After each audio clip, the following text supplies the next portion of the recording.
একদিন বলেছিলাম সবাইকে ক্যাপকাট থেকে ক্যাপকাটের লোগোটা কিভাবে রিমুভ করে তারপর ডাউনলোড করবেন, সেটা অনেকেই বুঝতে পারে নাই। তার জন্য আজকে আমি সবাইকে দেখিয়ে দিচ্ছি। তার জন্য প্রথমে চলে যাব ক্যাপকাট অ্যাপে, আর এইখান থেকে আমি যে কোনো একটা ভিডিও সিলেক্ট করে নেব জাস্ট আপনাদের দেখানোর জন্য। সেভ দেওয়ার আগে সবসময় আপনারা ভিডিওর রেজুলেশন গুলো বাড়িয়ে নেবেন, তাহলে আপনাদের ভিডিও সেভ দেওয়ার পরে ক্লিয়ার আসবে।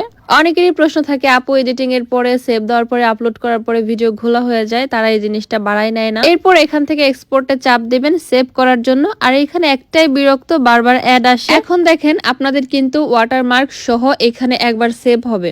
আমার যেহেতু আইফোন থেকে এডিটিং করছি সেজন্য ওয়াটারমার্ক ছাড়াই প্রথমেই সেভ হয়ে যাচ্ছে। ওইখানে ওয়াটারমার্ক সহ সেভ হওয়ার পরে এখানে আসবে।